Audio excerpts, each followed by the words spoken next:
نعم. السلام عليكم ورحمة الله تعالى وبركاته. الحمد لله والصلاة والسلام على رسول الله وعلى آله وصحبه أجمعين وبعد. نعم.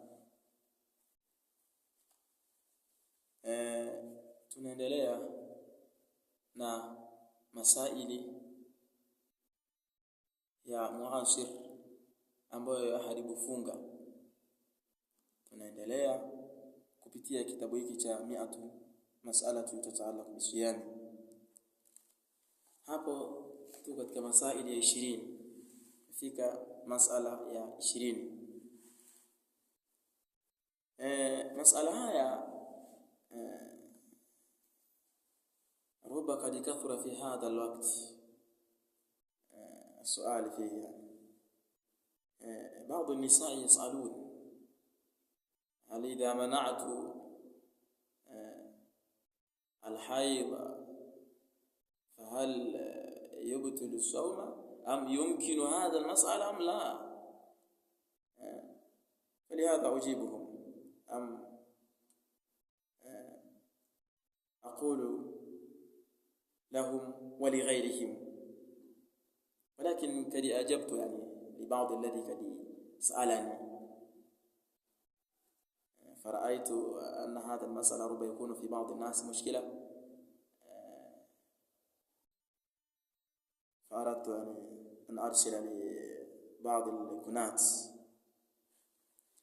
إن شاء الله tunaenda kwenye masala haya kwamba ya mwanamke ndani mwezi wa Ramadhani huwa tunaambiwa kwenye zile ada zake huwa anazuilikana kufunga mchana Ramadhani, kwamba anapotoka na haidhi funga inabatulika, akitoka na haidhi hawezi akafunga.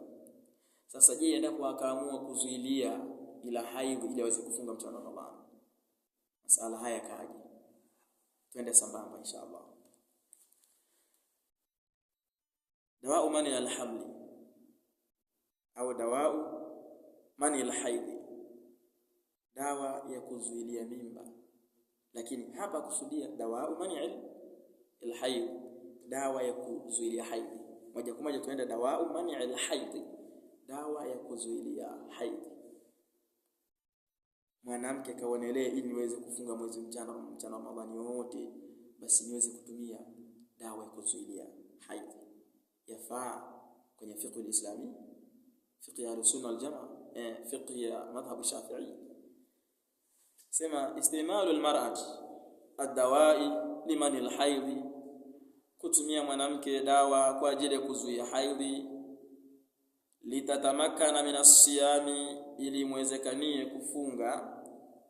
Ma'an nasi, pamoja na watu. Sema jaizun, jambo hili huwa la juzu, la faa, ili iwezekane kufunga. Kwa hiyo moja kwa moja jambo hili kwamba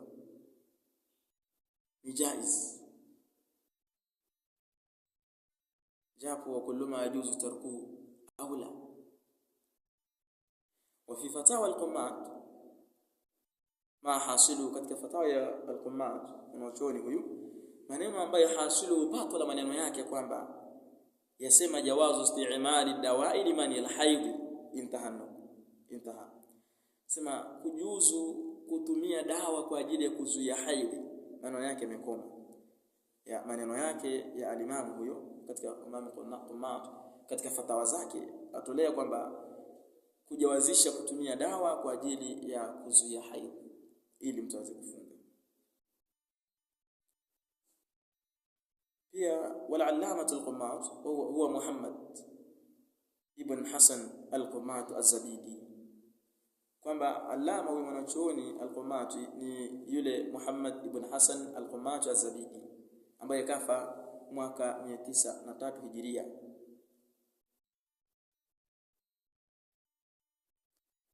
Kwa hiyo moja kwa moja tumepata hukumu ya kuzuia mimba mchana Ramadhani mwanamke yajuzu, lakini tambihu ala al-ghafilin, nitoa tambihi kidogo kwamba itajuzu hivyo endapo yule mwanamke hatopata madhara kutumia dawa hiyo. Endapo kaitumia kwa kuna madhara, ya harumu alaiha, ya haramu kwa mwanamke huyo. Liqauli nabii sallallahu alaihi wasallam la darara wala dirar. Kwa hiyo ni hivyo, endapo hakuna madhara basi atatumia, lakini akionelea pana madhara la yumkin istimal, haiwezekani kutumia. Insha Allah, wabillahi tawfiq. Hadha ma yasara Allah li, walhamdulillah tamam, thumma salatu wassalam ala khair anam.